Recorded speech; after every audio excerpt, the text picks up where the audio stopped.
बेटा अपनी सौतेली माँ से बोला कि तुम पत्नी जैसी लगती हो। अंधियारी रात थी। रात के अंधेरे में बेटा अब धीरे धीरे माँ के बेडरूम की तरफ कदम बढ़ाने लगता है और फिर दोस्तों उसके बिस्तर में घुस जाता है। और फिर पूरी रात यहाँ पर जो होता है, बरसात का मौसम था, ठंडी ठंडी फुहारें चल रही थी, खिड़की से अंदर आ रही थी फुहारें, और जब वह तन बदन पर पड़ रही थी तो तन बदन में अंगड़ाइयाँ सी निकल रही थी। बिजली जोर जोर से चमक रही थी। बादलों की गड़गड़ाहट मानो ऐसे जैसे कि कोई बहुत ज़्यादा बड़ा विस्फोट कहीं हो गया हो। बड़ी ज़ोरों से यहाँ पर बरसात रिमझिम हो रही थी। दोस्तों बरसात का बहुत ज़्यादा भारी मौसम था। रात के 10 बजे हुए थे और बिहार के नालंदा के एक गाँव के अंदर एक घर के अंदर नीलम नाम की औरत, जिसकी उम्र होती है 31 साल, पति गया था बाहर। घर के अंदर 21 साल का पति का बेटा था, पति की पहली पत्नी का बेटा, जिसकी उम्र 21 साल और इसकी खुद की उम्र 31 साल थी। बिस्तर में पड़ी पड़ी मोबाइल देख रही थी। रात के 10 बजे हुए थे। तभी दोस्तों ऐसे दृश्य मोबाइल में देखती है, यह उत्तेजित हो जाती है। पर पति घर में था नहीं, पति शहर में गया हुआ था और नीलम बिल्कुल तड़प जाती है और फिर वह अपनी तड़प को रोक नहीं पाती है और साइड में अपने पति के 21 साल के बेटे को सोते हुए देखने लगती है। और उसके ऊपर जब नज़र पड़ती है तो उसके तन बदन में पता नहीं कौन सी नई प्लानिंग चल जाती है और उसके बाद वह अपने बेड से उठती है और धीरे धीरे बेटे के बेड की तरफ जाने लगती है और उसके बिस्तर के अंदर घुस जाती है। और फिर दोस्तों यहाँ पर वह अपने हाथों को कुछ ऐसी जगह पर सहलाने लगती है। लड़का एकदम से बोलता है कि क्या कर रही हो जी। और इतने में ही दोस्तों यहाँ पर जो औरत होती है वह नहीं रुकती है और फिर लड़के की अंतर्वासना भी जागने लगती है, क्योंकि दोस्तों उसके अंदर भी एक पुरुष था, 21 साल का जवान हो चुका था। और फिर बरसाती रात में पूरी हवस का तूफान उस कमरे के अंदर उठता है और पूरी रात भर वो हवस का तूफान थमने का नाम नहीं लेता है। लेकिन दोस्तों इस घटना के अंदर एक हत्या होती है। इस कहानी को जब आप पूरा सुनोगे तो आपको पता लगेगा कि हवस और वासना के पीछे इंसान किस तरह से पागल हो जाता है, किस तरह से रिश्ते नातों को भूल जाता है। वीडियो को लास्ट तक ज़रूर देखिएगा, बहुत ज़रूरी और बहुत ही इन्फॉर्मेशन इस वीडियो से आपको मिलने वाली है। आज के दौर में किस तरह का माहौल घर में रहना चाहिए उसके ऊपर यहाँ पर आपको जानकारी पूरी मिलने वाली है। नमस्कार, मैं हूँ सुदेश कुमार और तिरछीवाद चैनल में आपका स्वागत है। दोस्तों यह घटना बिहार के नालंदा के अंदर घटित होती है, जहां पर श्याम राम नाम का एक आदमी रहा करता है। 1999 में उसकी शादी होती है। पत्नी खूबसूरत उसके घर की दुल्हन बनकर आती है। दोनों पति पत्नी खुश रहते। घर में और कोई था नहीं, पति पत्नी थे। धीरे धीरे समय गुजरता है, बेटा पैदा हो जाता है। बड़े खुश थे दोनों पति पत्नी और बेटे का नाम रखा जाता है बिट्टू कुमार। जो पति होता है घर का खर्चा चलाने के लिए वह नौकरी लगा हुआ था और गांव से वह दिल्ली जाता है कमाने के लिए और महीनों महीनों में वह वापस घर पर आया करता है। उसकी पत्नी बच्चे को पालती पोसती, घर का काम करती, 2-4 पशु पाले हुए थे उनका दूध बेचती। कुछ घर में पत्नी कमाती, कुछ शहर से पति कमा कर लाता। इनके घर में कोई पैसे की दिक्कत नहीं होती है, कोई परेशानी की बात नहीं होती है। पति 2 महीने में 1 महीने में छुट्टी आया करता था। अब दोस्तों जैसे दिल्ली में वह कमाने के लिए गया था तो दिल्ली में जैसे रहता है, जिस कंपनी में वह काम करता है वहाँ पर और भी महिलाएं काम करती थी और एक महिला से उसका प्रेम प्रसंग चल जाता है। उसके साथ वह मौज मस्ती करता, रात को वह मिल लिया करते।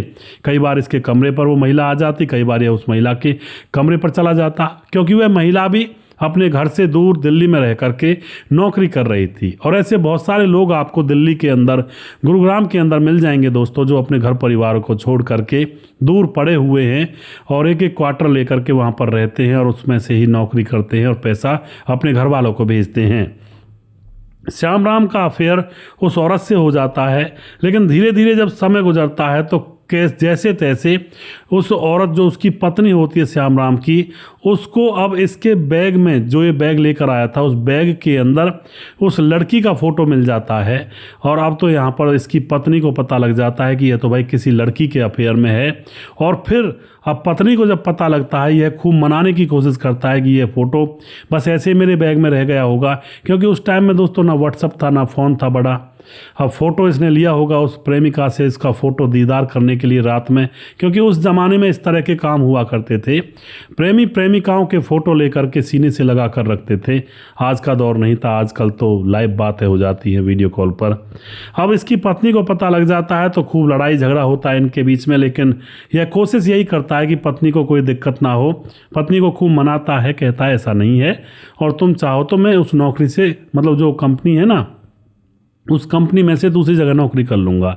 लेकिन दोस्तों वह चला जाता है। पत्नी उस समय तो मान जाती है, लेकिन फिर भी पत्नी जब पता लगाती है, कोई गांव का ही उसके साथ लगा हुआ था किसी दूसरी जगह पर, और वह गांव का उस पत्नी को बता देता है कि वह तो अभी भी घूम रहा है, और पत्नी ने कहा था उस गांव के आदमी से कि मेरे पति का ख्याल रखना। अब वह गांव का व्यक्ति भी आकर के बताता है, भाभी जी अभी भी राम राम, जो श्याम राम है, वो अभी भी उस औरत के साथ घूमता है, कैंटीन में खाना खाता है और बड़े हंस हंस कर बातें करते हैं। तो पत्नी को बहुत बुरा लगता है और पत्नी सोचती है कि यह सुधरने वाला है ही नहीं। और उसके बाद दोस्तों वह अब अपनी जीवन लीला समाप्त कर देती है। और उसके बाद घर पर रह जाता है बेटा, जो कि बिट्टू बहुत छोटा था। उसके बाद जब उसकी पत्नी की मौत हो जाती है तो अब वह दूसरी शादी करता है, क्योंकि बेटे को पालने के लिए कोई चाहिए था। दूसरी शादी करता है, उसको भी घर पर रखता है और खुद नौकरी के लिए दिल्ली निकल जाया करता है। एक एक दो दो महीने में वापस आया करता है। तो दोस्तों दूसरी औरत ही क्यों रुकेगी, उसको तो चरम सुख चाहिए, शारीरिक सुख चाहिए, और यह पति दो दो महीने, एक एक महीने में घर पर आता है। बस इसकी औलाद को पालने के लिए कोई औरत ऐसे कैसे रुक सकती है। दूसरी पत्नी भी इसकी भाग जाती है। उसके बाद दोस्तों यह थोड़ा कुछ दिन रुकता है, अपने बेटे को जैसे तैसे कभी अपने साथ ले जाता, कभी किसी रिश्तेदारी में करता, और फिर यह तीसरी शादी करता है। और अब यह उम्र के उस पड़ाव पर पहुंच चुका था जहां पर, जिस उम्र के पड़ाव को बुढ़ापा कहते हैं। अब यह तीसरी शादी कर लेता है दीपिका नाम की एक औरत से, और उसकी जब शादी हुई थी तब तो वह थी 27 साल की, और फिलहाल वह 30-31 साल की हो चुकी है। और इसका बेटा जो कि फिलहाल 21 साल का हो चुका है। और दोनों माँ और बेटे, जो माँ मतलब सौतेली माँ थी, अब वह घर पर रह जाते हैं। यह अभी भी नौकरी कर रहा था, यानी कि इसके सारे क्रम उस नौकरी की वजह से बिगड़े थे। अभी भी यह नौकरी कर रहा होता है, और फिर पीछे से घर के अंदर इसकी तीसरी पत्नी रह जाती है। और इसका 21 साल का बेटा अब हो चुका था। कमा तो वह भी सकता था, लेकिन 21 साल का बेटा जो कि अभी पढ़ाई लिखाई शायद कर रहा था या फिर घर रहता था। अब इसी तरह से इनका काम चलता रहता है, और धीरे धीरे समय गुजरता है। और समय गुजरते गुजरते अब काफ़ी समय जब बीत जाता है तो दोस्तों अब यहाँ पर, जैसा कि मैंने आपको शुरुआत में बताया था, यह श्याम राम तो दिल्ली में रहा करता था, और घर पर जो इसकी पत्नी है वह रहा करती थी। और फिर एक रात दोस्तों यहाँ पर रात के समय में बारिश हो रही थी और ठंडी ठंडी हवाएं चल रही थी। जैसा कि मैं आपको पहले बता चुका हूँ, बरसात का मौसम था। ठंडी ठंडी फुहारें खिड़की से अंदर की तरफ आ रही थी, और बिजली जो कि काफ़ी ज़ोर से चमक रही थी। जब बिजली कड़कती तो उस कड़क में डर लगता, रात की अंधियारी रात जैसे थी। और उसके बाद दोस्तों बादलों की गड़गड़ाहट भी वहाँ पर ज़ोरों से हो रही थी।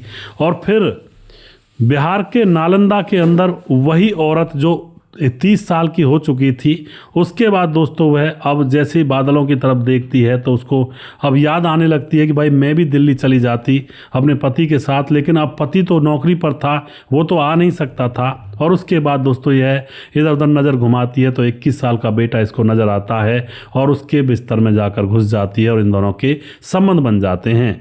अब तो जैसा कि मैंने आपको स्टार्टिंग में बताया था, अब ये जब संबंध बन चुके थे तो अब यह सिलसिला रोज़ रोज़ का होने लगा था। जो 21 साल का बेटा था उसको भी मज़े आ रहे थे, उसने भी जीवन में पहली बार यह आनंद लिया था।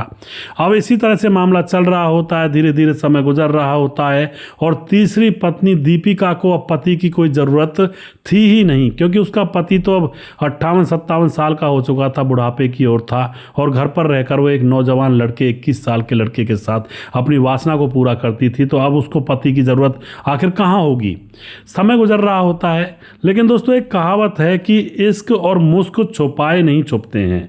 ऐसा ही यहाँ पर होता है। गांव वालों की नज़र पड़ती है और गांव वाले भांप जाते हैं, क्योंकि जब ये आपस में बातचीत किया करते, वैसे माँ बेटे का रिश्ता था, लेकिन एक दूसरे की तरफ तिरछी नज़रों से देखा करते, बातचीत में भी कोई अलग ही अनुभव यहाँ पर हुआ करता। तो गांव वाले पहचान लेते हैं और पहचान कर वे समझ जाते हैं कि इनका अफेयर चल गया है पीछे से। और फिर दोस्तों गांव के अंदर इस आदमी श्याम राम के भी चाहने वाले थे। जैसे ही ये इस बात की खबर पड़ती है कि माँ बेटे का रिश्ता बना हुआ है, तो इस श्याम राम के पास गांव में से ही किसी के द्वारा फ़ोन कर दिया जाता है कि भाई तुम तो बाहर ही रहोगे सदा, पहले तुम्हारी बीवी मर गई, उसके बाद दूसरी भी भाग गई, अब तीसरी भी भागने वाली है। श्याम राम कहता है क्या बात करते हो भैया तुम।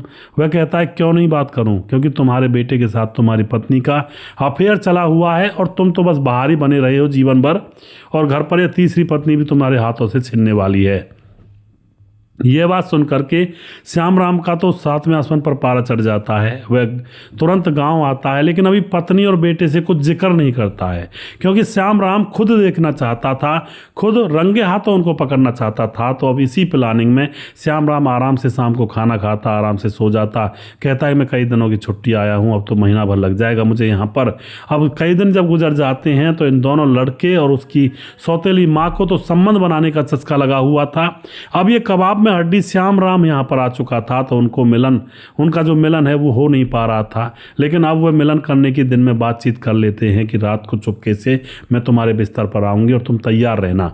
वो एक 30 साल की सौतेली माँ कहती है बिट्टू कुमार से। और उसके बाद रात होती है, और रात के समय में श्याम राम ऐसा दिखाया करता, शराब पी करके सो जाया करता, बिल्कुल ऐसा दिखाया करता कि उसको कोई होश ही नहीं है। लेकिन दोस्तों वह शराब थोड़ी कम पिया करता था, जिससे कि उसको होश बना रहे। और उस रात उसकी पत्नी जब बिस्तर से उठ करके अपने उस सौतेले बेटे के कमरे में जा करके संबंध बनाने लगती है, तो यह श्याम राम भी एकदम से जग जाता है और उसका पीछा करता है, और बेटे के कमरे में इन दोनों को निर्वस्त्र देख लेता है। देख करके उसके तो मानो पाँव के नीचे से जमीन खिसक गई हो। और उसके बाद दोस्तों यहाँ पर वह उस टाइम तो उनसे कुछ कहता नहीं है। फिर दूसरा दिन होता है, चुपके से वापस आ जाता है, उनका काम चलने देता है। दूसरे दिन बेटा तो कहीं बाहर चला गया था, और फिर वह अपनी पत्नी दीपिका को बुरी भली सुनाता है कि तुम्हें शर्म नहीं आती, मैंने तुम लोगों को रात के समय देखा था और तुम ऐसा कुकृत्य करते हो। अब तो दोस्तों यहाँ पर दीपिका जो होती है देख लेती है कि भाई इसको पता लग चुका है, और एकदम से दोस्तों एक अलग ही इनके पास गियर होता है ना औरतों के पास, और वो होता है एक तरह से कहते हैं ना मतलब त्रिया चरित्र इनके पास होता है। और अब दोस्तों त्रिया चरित्र यह दिखाती है, और फिर यह अपने पति के सामने रोने लगती है, कहती है कि मेरा कसूर नहीं है, मैं अकेली रहती थी तो मुझे छोड़कर चले गए, पीछे से बिट्टू तुम्हारे बेटे ने अकेलापन देख करके मेरे साथ फ़ायदा उठा लिया रात के समय में, और फिर वह मेरे साथ वो सब कुछ करता है जो नहीं करना चाहिए था, और अब वह ब्लैकमेल करता है मुझे, अगर मैं उसके पास नहीं गई तो वह कुछ कर देगा। इस तरह से यहाँ पर वह अपने पति के सामने रोने लगती है। और दोस्तों अब क्या होता है, जो पति श्याम राम होता है उसको बहुत गुस्सा आता है, और अब वह सोचता है कि इस बेटे ने तो कमाल कर दिया, इसने तो हद कर दी। और फिर रात का समय जब होता है तो वह अपने बेटे के पास जाता है और सोते हुए बेटे की गर्दन दबा देता है, और साथ में यह औरत दीपिका भी थी। यानी कि जिस लड़के के साथ ये मौज मस्ती कर रही थी उसी को मरवा दिया होता है। समय बदलने पर पासा पलट लिया था। उसकी मौत हो जाती है और जैसे तैसे उसको उठा करके वहीं गंगा नदी बहा करती थी, वहीं पर उसकी लाश को नदी में फेंक दिया जाता है। और उसके बाद ये दोनों घर आ जाते हैं। लेकिन दोस्तों कहते हैं ना, कोई भी जुर्म आप करो वो छुपता नहीं है, कहीं ना कहीं से उसका पता लग ही जाता है। गांव वाले ध्यान करते हैं कि भाई बिट्टू कुमार कहीं बाहर नहीं आ रहा है, शायद उसका कोई दोस्त होगा बाहर, वह सोचता होगा बिट्टू कुमार तो यार 4-5 दिन हो गए कहीं दिखता ही नहीं है। अब तो गांव वालों को जो होता है शक हो जाता है, और पुलिस थाने में जाते हैं और पुलिस में जाकर सब बता देते हैं कि भाई देखो, पहले तो बिट्टू का उसकी सौतेली माँ के साथ अफेयर चल रहा था, और अब उसके पिता और उसकी सौतेली माँ घर के अंदर हैं, लेकिन बिट्टू को कहीं नज़र नहीं आ रहा है और हमें शक है कि उसकी हत्या कर दी गई है, क्योंकि गांव के अंदर तो एक से एक भाई पहुंचे हुए लोग होते हैं ना। पुलिस एफआईआर दर्ज करती है, तुरंत इनके घर पर आती है, बिट्टू कुमार के बारे में पूछती है, तो बिट्टू कुमार का पिता कहता है कि वो तो ननिहाल गया है। पुलिस वाले कहते हैं नंबर दो हमें उसका, वह नंबर नहीं दे पाता है, नंबर देता भी है तो वो स्विच ऑफ था। और उसके बाद ननिहाल का नंबर पुलिस पूछती है, ननिहाल में पता करती है, वहाँ पर बिट्टू गया ही नहीं था। और उसके बाद तो दोस्तों यहाँ पर पुलिस को इनके ऊपर शक हो जाता है और इन दोनों को उठा लिया जाता है। अब दोनों को उठाने के बाद दीपिका से अलग कमरे में और इस आदमी से अलग कमरे में जब सच्चाई पूछी जाती है तो दीपिका बताती है कि मुझे हवस और वासना चढ़ी थी और उस रात मैं अकेली थी, मेरे साथ मेरा लड़का मेरे कमरे में सोया हुआ था, सौतेला बेटा, मैं उसके बिस्तर में जा घुसी और वो सब किया उसके साथ जो नहीं करना चाहिए था। और उसके बाद रोज़ रोज़ मैं अपनी वासना को उसके साथ मिटाती, लेकिन एक दिन मेरे पति ने हमको देख लिया तो मैंने सारा आरोप अपने सौतेले बेटे के ऊपर डाल दिया कि यह मेरे साथ ज़बरदस्ती करता है और मुझे ब्लैकमेल करता है। अब दोस्तों वह बताती है उसके बाद इसके पिता ने बिना सोचे समझे, बिना जांचे परखे, बिना बेटे से कुछ पूछे ताछे उसके गले दबा करके उसकी हत्या कर दी होती है और लाश को गंगा में बहा दिया। दोस्तों यह जान करके पुलिस अब गंगा में जाती है, लाश को खूब ढूंढती है, लेकिन लाश का कोई अता पता था नहीं, या तो जानवर खा गए या फिर बहकर चली गई कहीं दूर।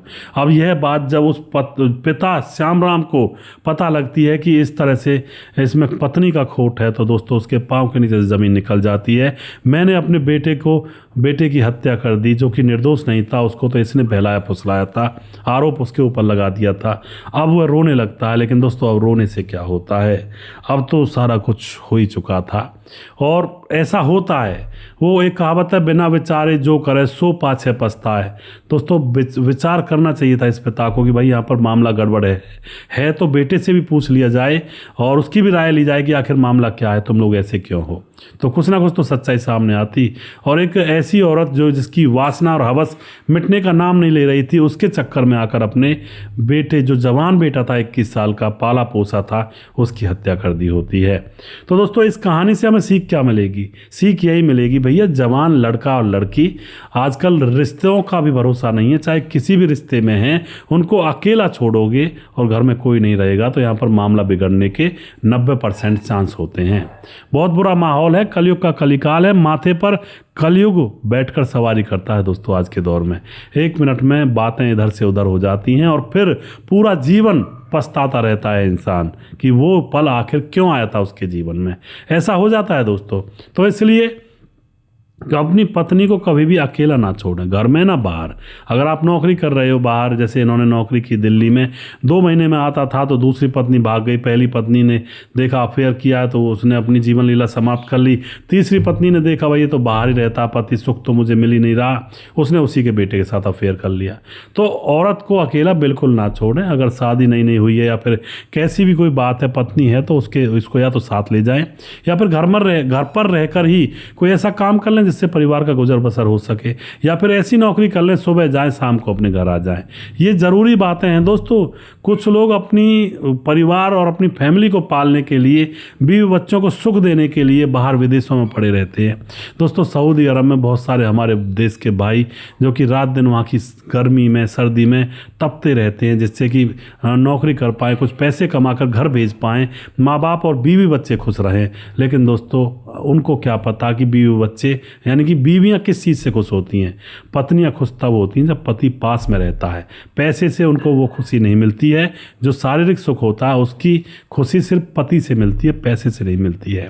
तो एक बैलेंस बनाएं। ऐसा भी नहीं है भाई पति पत्नी के पास ही पड़ा रहे दिन रात, उसको सुख दूंगा, उसकी ये करूँगा वो करूँगा, तो वहाँ पर पैसा भी ज़रूरी है भैया। इतना सुख भी नहीं चाहिए उसको, पैसा भी चाहिए। और अगर आप सोचे भाई पैसे से अटा कर लाड़ दूंगा, पैसे में मतलब कह दूंगा पैसे का बिस्तर होगा, पैसे से कमरा भर दूंगा पत्नी के लिए, वो भी नहीं चाहिए भैया उसको शारीरिक सुख भी चाहिए। तो सीधा सा मतलब ये है, बैलेंस बनाना बहुत ज़रूरी है। पैसे भी हों जिससे परिवार का भरण पोषण हो, पत्नी को शारीरिक सुख भी चाहिए, वो भी ज़रूरी है। दोनों का बैलेंस होगा तो बात बनी रहेगी, वरना कलयुग के ज़माने में भैया बात बिगड़ने में 1 मिनट का टाइम नहीं लगता है। अब पत्नियां घर पर शादी के बाद अकेले छोड़ करके लोग नौकरियों के लिए बाहर निकल जाते हैं विदेशों। अब ये 2-2 महीने में वापस आता था। भैया ये कोई तुक नहीं है, 2-2 महीने में आएगा, पत्नी तो फिर इधर उधर कहीं ना कहीं सोचेगी ही। तो ऐसा होता है, 90% मामलों में होता है। 10% फिर भी ऐसी औरतें हैं जो अपने सुहाग की रक्षा तक करती हैं, उसका आत्मसम्मान जीवित रखती हैं समाज के अंदर। लेकिन वो 10% ज़रूरी हो रही है कि भाई सबके भाग्य में हो, तो थोड़ा सा सावधानी ज़रूरी है और अपना बैलेंस बनाकर ज़रूर रखें। आप जो भी कुछ कहना चाहते हैं अपनी राय कमेंट बॉक्स में दे सकते हैं और लोगों के साथ शेयर कर सकते हैं। और मैं कुछ नाम यहाँ पर लेने वाला हूँ जो हमारे वीडियोस को देखते हैं भाई और हमें खूब अपना आशीर्वाद देते हैं। हमारे साथ हैं वनराज नामदेव कोहली, जो कि हमारे वीडियोस पर लगातार कमेंट करते हैं, भाई का बहुत बहुत धन्यवाद करता हूँ। नीतीश पासवान बोधगो गिरिडीह झारखंड से कमेंट करते हैं। दयाशंकर सिंह राजपूत ठाकुर यूपी 43 गोंडा से कमेंट करते हैं। रामलाल कुशवाहा जिला विदिशा पूर्णिया बिहार से कमेंट करते हैं।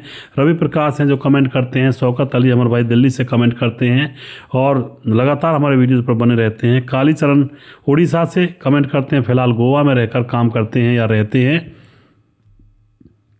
उसके बाद हमारे साथ परवीन चौधरी राजस्थान के हैं रहने वाले, तो वैसे फ़िलहाल बेंगलुरु में रहते हैं। और सैफुल मलिक कमेंट करते हैं। उसके साथ राम थापा नेपाल से कमेंट करते हैं, भाई का बहुत बहुत धन्यवाद करता हूं।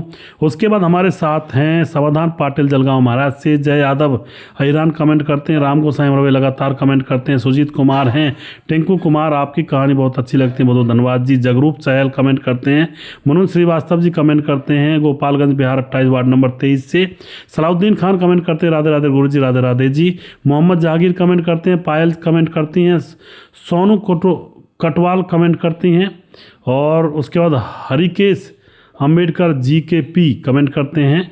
और अमित पटेल बिहार बेरवा मोतिहारी जिला से कमेंट करते हैं। मनोज कमेंट करते हैं। स्वपंडे हैं। टिंकू कुमार स्वपंडे दोबारा से। धीरज बनवाल। और उसके बाद हमारे साथ हैं पवन कुशवाहा कमेंट करते हैं। रजत सैनी हैं। मोनू जैन हैं। रघुवीर सिंह नेगी हैं और कुमार सोनू कमेंट करते हैं। और उसके बाद उदय नारायण कमेंट करते हैं। उसके बाद हमारे साथ हैं सूरज डीओ फिजी से कमेंट करते हैं। राम मोहम्मद यासीन लाहौर पाकिस्तान से कमेंट करते हैं। राधेश्याम शर्मा सिरसी जयपुर राजस्थान से। राजकिशोर चौरसिया महाबलेश्वर महाराज से। और उसके बाद हमारे साथ दुर्योधन भाई कमेंट करते हैं। छगनदास खारडाबंद राजस्थान से कमेंट करते हैं। प्रवीण कुमार हमारे भाई लगातार कमेंट करते हैं, भाई का बहुत बहुत धन्यवाद करता हूँ। और उसके बाद सुशील चौधरी हमारे भाई लगातार कमेंट करते हैं। जिन भाइयों का नाम रह गया उन भाइयों का नाम अगले वीडियो में जरूर लूँगा। अगला वीडियो बहुत जल्दी फिर से लेकर आऊँगा। तब तक आप खुश रहें, सावधान रहें। जय हिंद, जय भारत।